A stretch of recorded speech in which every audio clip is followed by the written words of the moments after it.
Welcome to my show. It's a guest here. Her name is Robyn Accetturo. Mrs. Robyn, how are you doing, ma? Well, thank you. And you? I'm fine. Thank you very much, Robyn. And also thank you for the time and the opportunity, Mrs. Robyn. Firstly, you are an author. You are also a licensed clinical social worker, and you're also an ordained minister. Can you please, Robyn, discuss more about yourself and how you are doing currently now, Mrs. Robyn? Sure. Thank you for asking. I graduated with my master's in social work in 1989 and became a licensed clinical social worker in 1991 in Chicago. I've been a practicing clinician ever since. And during grad school, I started to have prophetic dreams that scared the daylights out of me, which led my husband, who's also was also a social worker, he's now deceased, on a very amazing spiritual journey that was completely life-changing for both of us. So I became an ordained minister in 2008 after studying metaphysics for many, many years in order to find answers to my prophetic dreams because the prophetic dreams kept happening and it was quite scary for me. I wanted God to pick somebody else. So here we are. 100% agree. It's definitely not easy. When someone is just having this flashback, dreams and dreams that is more of scary, it's something that someone has to be 100% concerned about. And I'm also glad that you have a very profound journey and to the point where you were ordained a minister in 2008, which is very beautiful. And that is where I do know that you've written a book earlier, during your earlier times when you in your career, but you've also written a book now, the I Am the Reluctant Messiah. Can you please, Mrs. Robyn, discuss more on the book? And do you also have more books you are planning to write in the coming future, Mrs. Robyn? Wow, good question. Thanks. Yes, I feel like there's more in incubation. Probably a workshop or a workbook to go with this, my second book. My second book is pretty amazing. Kind of reads like a fantasy, but it's my life. I'm very humble and I'm being incredibly vulnerable in sharing the stories and my life in my second book, I Am the Reluctant Messiah, and So Are You. Spirit gave me the title when my children were little, probably over 25 years ago, and they told me I would know when to write it, to tuck away the title. So I did. And how it came about to me writing is my husband passed away in 2019, and I unfortunately fractured six vertebrae trying to help him. So I had to move to Pittsburgh with my daughter. And while she was cleaning out our things to move me to Pittsburgh, she found a paper that I wrote back in 1990 called The Coming of New Humanity. And I've been using that theory, I would call it, that I wrote in 1990 since I graduated, actually, probably since I went into therapy myself in 1983, I think it was. I had just learned so much, and spirit started to connect to me. And what this theory is it shows us a way to reframe how we look at ourselves as a spirit operating our human body, similar to how a four-stroke cycle combustion engine operates a car. We're not our thoughts. We're the observer inside here that knows we have thoughts, knows we have feelings. And so many of us, unfortunately, listen to our thoughts and think that's who we are.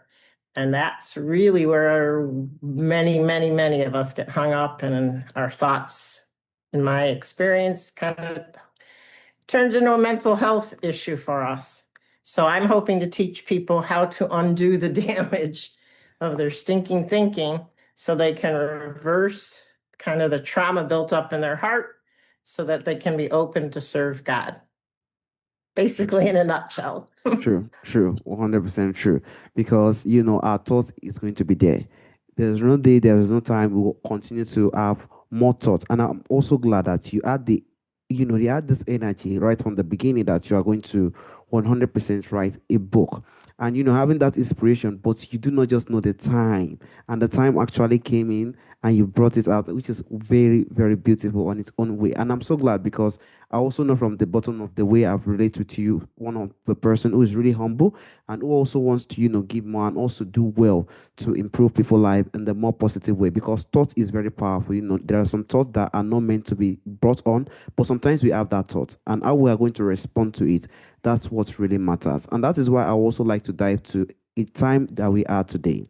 During the time that you said, I know you said the 1980s, 1990s, there is something that people are more connected. People are still having time to show the sense of kindness, love. People are coming together. But due to the sense of the technology, development of this technology, phones and laptop that we have today, there's a huge disconnection, and people are not really, good with conversing with people and also having communication with people. So that was why I like to dive for people or listeners that are feeling disconnected for themselves or for others. What do you think, in your own understanding, Christ consciousness mean in practical terms? And how do you think they can also begin to experience it in their daily life, Mrs. Robyn? Great question. Thanks. Well, first of all, I know some people, when they hear Christ, they have a reaction, and it might not be positive.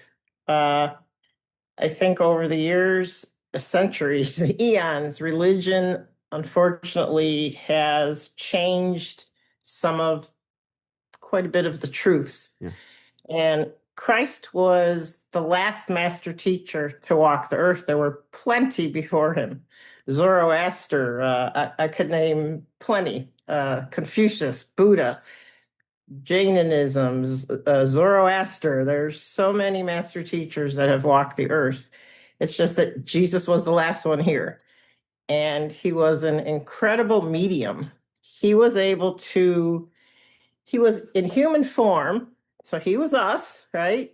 But he was able to empty his, I would call his lower self, his ego, his humanness, and kind of, I'm not sure how he did it 100% of the time. And I know sometimes he probably failed and he had to go in a cave for 40 days to chill and get rid of all the junk around him. But truly, you have to be able to raise your consciousness high enough of a vibration. And the Christ consciousness, whether you want to call it Christ, I do, because he's the last master teacher and he was a medium and he was a healer.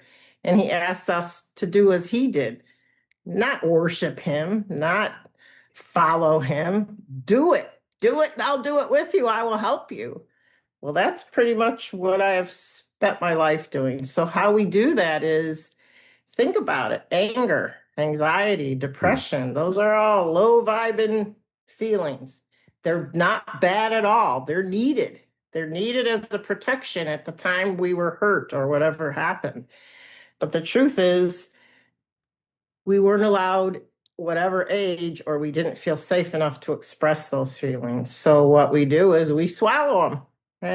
Time after time, they piggyback on each other till we're numb. We can't take in anymore. And the true answer is we just have to feel it to heal it. And what my book does is it gives the readers very simple tools that I needed to learn myself. I teach what I know, I walk my talk.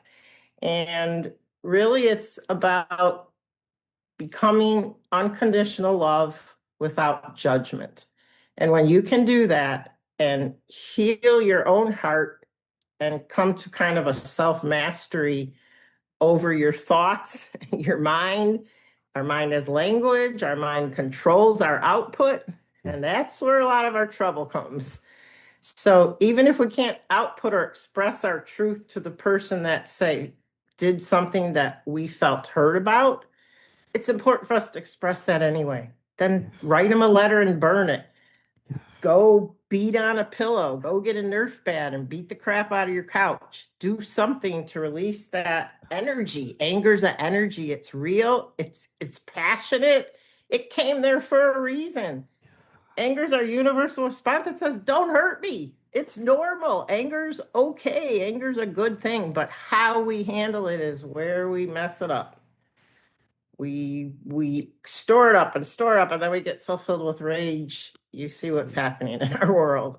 So Yes. truly, I would say by reframing how we see ourselves, we're not just human beings. We're not just here one time, and this is all we get, and this sucks, and our parents suck, and life sucks, and so on. What if you reframe it and think, I'm so powerful. God, I'm a fraction of God walking around as me. Wow, that's amazing. So, what can I do to raise my vibration to get more of this? I can pray, I can meditate, I can learn metaphysical tools, I can learn natural laws, I can study. I can learn to communicate properly so that my feelings don't keep getting trampled on and I keep saying yes when I want to say no. There's so many things we can do that lead to our own self mastery of trauma and feelings stored in our heart that we couldn't help. They got there because they were protecting us. They're really wonderful as much as we may dislike them. And now that we're older, we can go back, and my book helps us to go back with or without a therapist and really kind of look in your heart, see what's holding you up. And Yes. that's how I did it. And that's how I've taught others to do it for 35 years. It's pretty profound. Yes, the mind is powerful. The source is the mind because it is what installs and what comes to our mind is what we come out.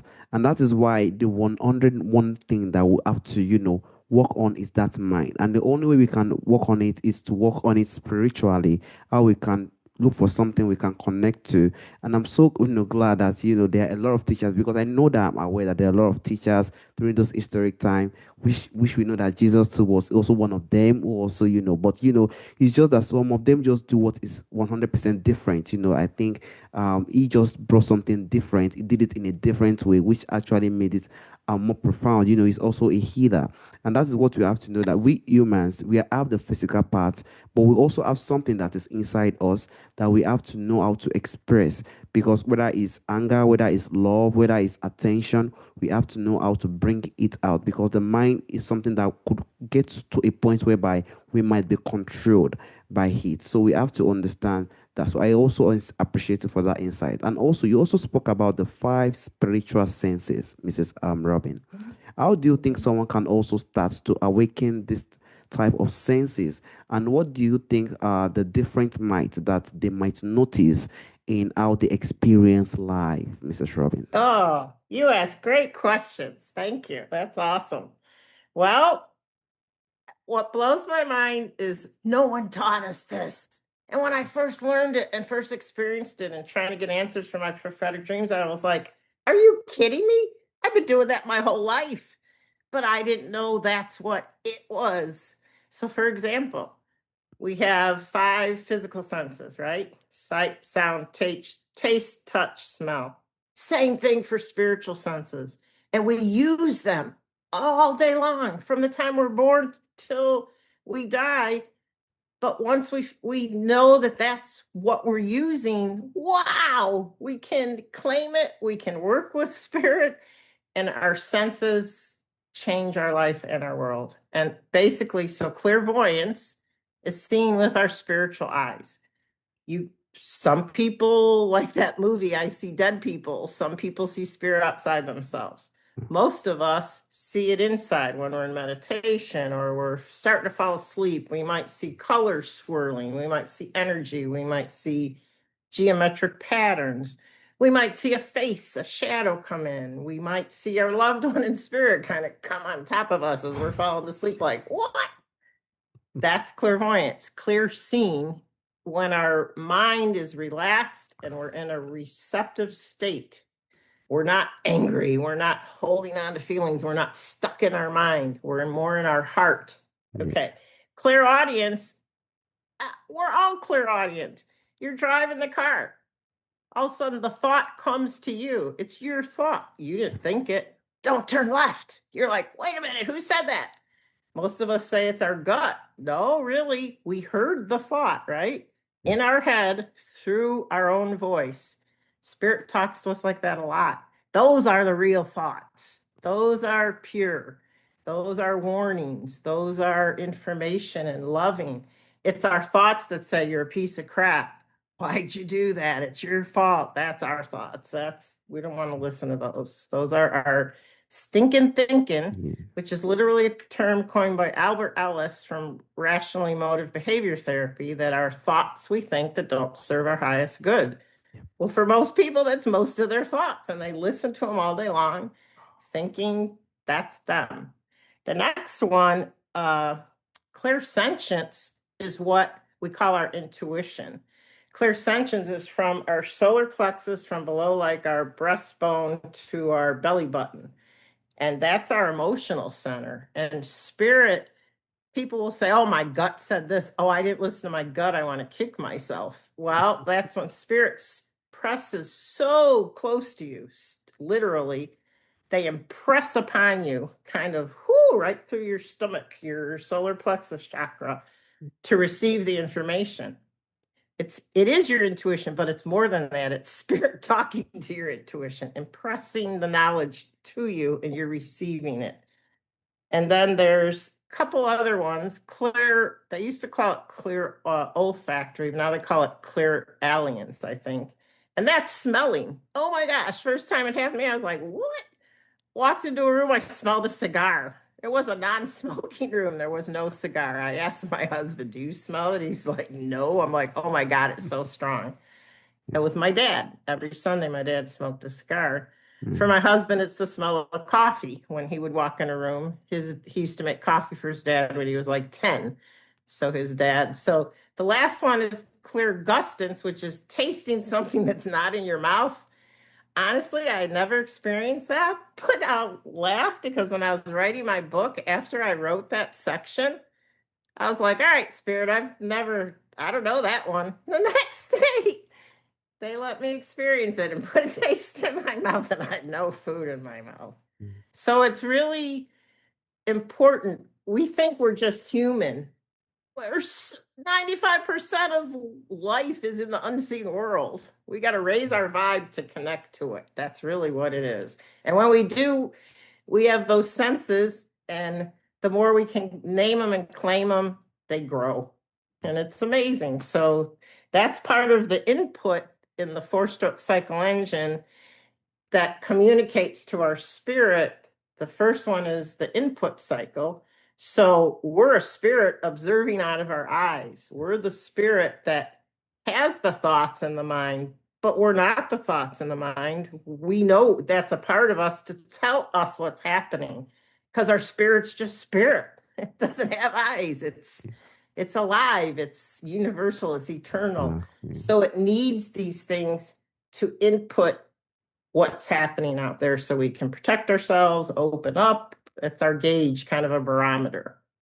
Majority of the activities or majority of the decisions we are making in life, we have to try our best to make sure that it is connected with the universe, with the spiritual aspect of it, because that is the main source. We are just, the body is just like what is covering it. And if we can know how to do that well, I think we'll be in a position whereby a lot of things we are doing, we'll do it in the right way, and we won't get into a position whereby we are working on our thought, and our thought, because thought is just thought. I've had thought, and thought is just thought. Because even from my experience, I do know that thought is just thought. It is not something that Yep. will definitely even help in any way. And that is what we have to know. We have to know how we could go more spiritually connected. And if we can do that well, then we grow it and make it more stronger. So no matter what comes to the mind, we should know how to bring it out and know how to open up, because that's just one of the secrets. If we can open up with some kind of situation, whether it's anger or anything, I think we'll be in a position whereby we'll feel relief, feel more peaceful, and I think a lot of things will come our way in the right way. And also, I also like to dive to the point of ego, because with people who are in a position now, because in the position where we have the digital world, the phone and everything, a lot of people just having this kind of flashy lifestyle and stuff like that. We've gotten to a point whereby people are more of in a position whereby ego is now have not increased dramatically. So how do you think someone can tell if they are living more from ego versus if they are living a vessel of higher consciousness, Mrs. Robin? Well, to me, it's a pretty broad answer, but first thing is, you can feel it. If you're So ego is kind of our protector in some ways. It helped us get through a lot. It helped us discern, right from wrong, all that kind of stuff. But then our ego has a need to be right, or our ego has a need to good, bad, right, wrong, all the extremes. And our ego tends to want to be in control because of fear. When we come from love and unconditional love and non-judgment, even just saying those words, you feel differently. I personally, I feel it in my heart. When I think of right, wrong, I go straight to my head. And I do my best to operate from my heart all the time. I do a prayer of protection every morning because not everybody comes from their heart and not Mm, everybody is aware of their own energy and their own boundaries and how they, give off energy. And we, as empaths, and most of us are, can feel it. And so the ego has a need to stay human, in control. It tends to create drama because it wants to stay in control and protect us. But the truth is, God is our protector. The universe is our protector. We have angels, we have spirit guides. We need to go higher. We need to tell our ego it's okay. I love you. We can do this together. Let's try to open up a little bit and accept that we're not in control. Maybe there's something bigger in control. Maybe there's something more powerful that we have a purpose for here. So to me, vibrating higher, setting your intention. And the other thing too is that um, thoughts really do become things. mm, Think about it. If you're always in, and I'm not saying you in particular, but just in general, someone is always coming from hurt and anger, and the universe, we're like magnets for our thoughts. What we put out comes right back to us. So if we're constantly thinking, I'm so afraid people always treating me like that, we're perpetuating that in our life by carrying it with us every day onto our blank new page of life. And the universe responds because the universe loves us and it wants to give us what the signal we're sending out. So mm, if we're sending out anger, rage, fear, guess what? Every day the universe is going to give you exactly what you're looking for. Send out love, send out non judgment, breathe love, and to set your intention, mm, raise your vibration. It's amazing what we can accomplish from a higher vibration. It's magical. Ask for a parking space. mm, When you're going, from the suburbs downtown Chicago and the parking is horrible, it's $50 to park in a lot. Always. Universe, please, please, may I please have a parking space? Thank you. And always give thanks. And every time, it's amazing. The universe reflects our vibration and what we put out. So you want to put out highest, best love and be that, become that mm. through healing your heart of trauma. And my book kind of gives a little template to show you how to do it. It's not it's difficult. It takes a lot of work, but you know what? Self-mastery, we're worth it. Life changes. It's a beautiful thing. And we each can do it. We each can become healers. We all have gifts. Prophecy, healing, automatic writing, inspirational speaking. It's flow. When you're an artist, you can tell when a singer, you can tell when you're in flow and it's coming through you versus your ego's there trying to control Yeah. it. When the flow, you're like, wow, who wrote that? You're like, that's so cool. And then, yeah. So I hope that helps. It's, let's see, it's definitely helps Mrs. Robin, and that's also make us understand that you know we have the authority sometimes. Sometimes we're in a position whereby we want to defend ourselves, want to protect ourselves, want to try our best to make sure that our decision are the right one, stuff like that. But there is something we need to understand as human that there's something above. There's something more very powerful that we do not normally see, we do not normally touch, we do not normally, even sometimes we don't even have encounter with it. And that is where the grace and everything comes from. That is where everything from above just comes from. And we have to know how to connect and know how we could, create a sense of strength through it, if we can walk through that sense. And I love what you said earlier. What we give out is what we 100% receive. If we give out anger, arrogance, I think that is what we receive. Because when someone knows this person has anger issue, have arrogance issue, he will never approach that person with a person who shows love and care. To be different, because they're not, this person is someone like this. So that shows that what we give out is what we always receive. And there are some things that we can't do ourselves. And we have to agree with that. We can't do it ourselves.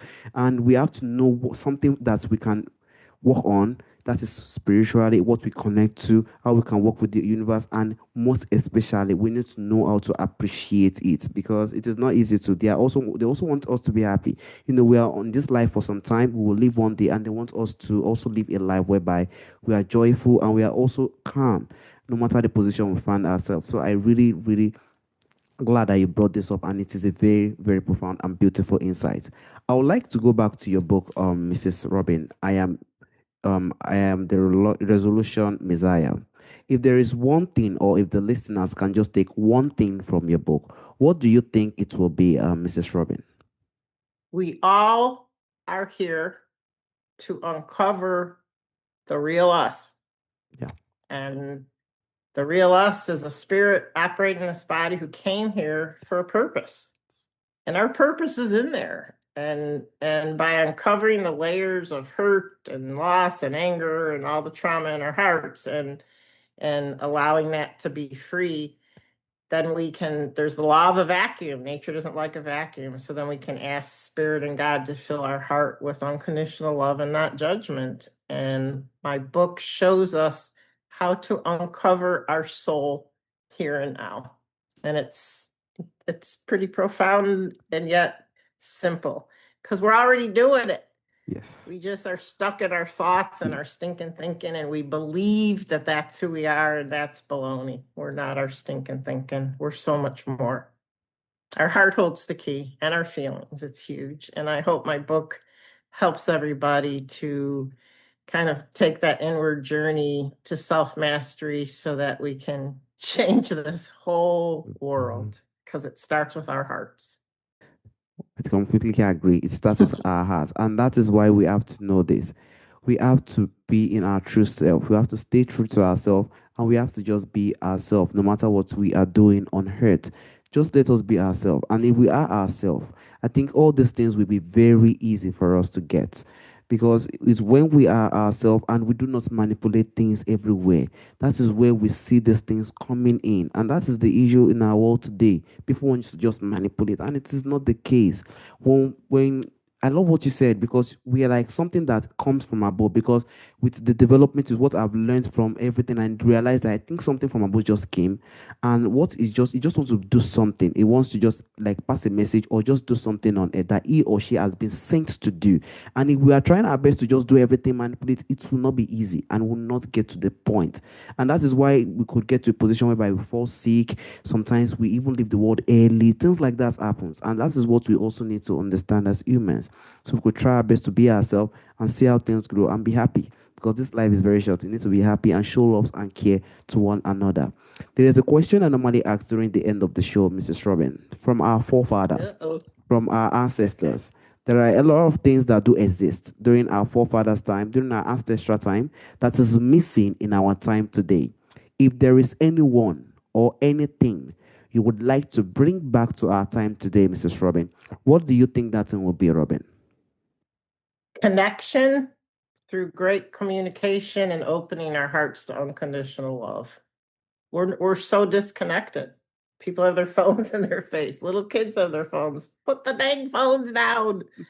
There's so much we can do together, but you can't on a screen. Sorry, no offense, but life's real. Life's meant to be hurtful. Life's meant to be beautiful and ugly and harsh and Yeah. wonderful all at the same time. And if your face is in front of a screen, you're not going to experience the real thing, and you're going to miss out. And then you're going to find yourself going, wow, what I do with my life? Mm. There's so much we can do. Yes. Discovering ourselves is a huge journey, a huge project, but we're so worth it. And I want to just add, where our attention goes, our energy flows. That's a huge one. So if your attention is always trying to keep your feelings down, I don't want to feel that. Oh no, that's too hurtful. That's too painful. And then keep piggybacking every experience and we never express our truth. Gets pretty clogged up. What happens to a car when you don't allow the exhaust to come out the muffler? It's gonna die. So are we. We got to open our mouths. We got to open our hearts. We got to understand ourselves better.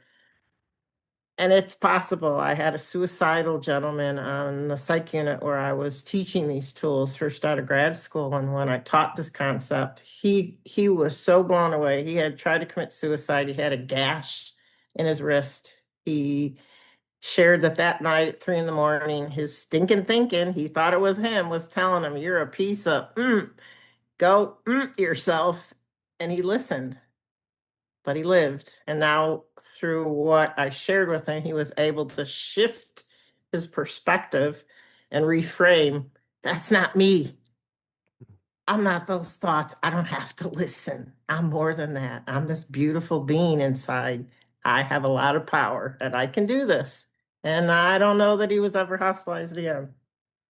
So it's powerful to shift how we think about ourselves to be who we truly are, which is a spirit operating this beautiful body. And no matter what happened to us, I've been through a lot in my life. Yeah. Domestic violence, all kinds of stuff. They're all tools to kick us in the butt to get us to get in touch with our heart and our soul. And we can do this. We can do this. Yes, we can do it.